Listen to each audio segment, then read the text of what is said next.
If we all keep seeing things one way, we never grow, we never change, there's never a call to action. It's pushing me to push myself to believe that I belong. It's important to share your voice, share your story, share your opinions so that people can access that information in multiple ways. I'm realizing my voice needs to be there.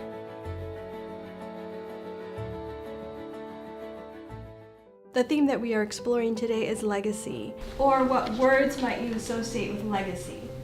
Just what does legacy conjure for you? Legacy to me is a gift. And I want my children to see a different world than I saw. The legacy that I'm leaving for them is my voice, that they'll understand that my mom stood up and said something about this. And so we're gonna get up and say something about this. One article I wrote about was my experience of being in the military, and I was sexually assaulted while in service, and the ability to gain my benefits through the VA, the Veterans Administration, which has been very difficult for me. I had a lot of female veterans call me and say, me too. Not only was I sexually assaulted, but I'm struggling to get my veterans benefits as well.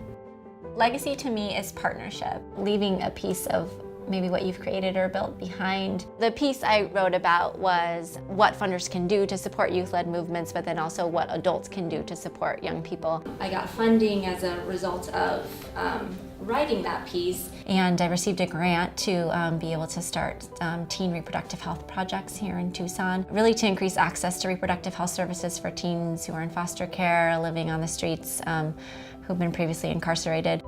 The project has really grown my own project. So people call on me all the time to do presentations and to work with young people and to help inform clinic policies. And it really elevated me to a different status in terms of my work with teens. Being a part of this project, I found that we sort of push each other. The greatest challenge to me putting my voice out there is that the things that I want to talk about, I worry about the consequences. I know that a lot of the things that I want to write about will piss a lot of people off. I want you to write your pieces and submit your pieces, and whatever I have your back means, I want to offer you my fire and fury if there's some backlash. The more power you have to express your own story, the more power you have to change the world. I'm starting to get emails from people, hi, would you like to contribute a chapter to an anthology or an article to a journal? And whereas before it would have freaked me out, I'm like, yes, I will do that. And yes, it's okay that two of them are due on the same day. I can handle it.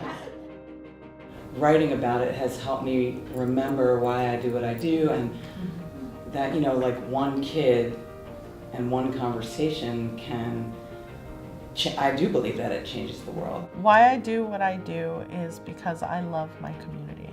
Because I have found that making connections among individuals can affect the larger good. Because I believe that every teen should have an adult to lead them to their own power. Because I want people to look at an alternative perspective.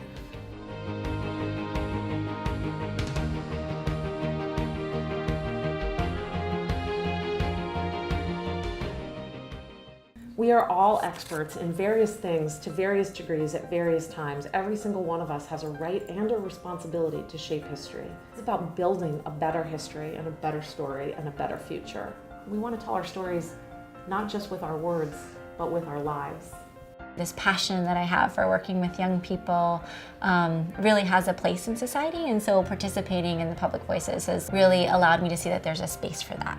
Developing my confidence. Your voice is important. You have a personal touch to it that maybe will reach one more person that wasn't reached before. The legacy to me of this project is building connections.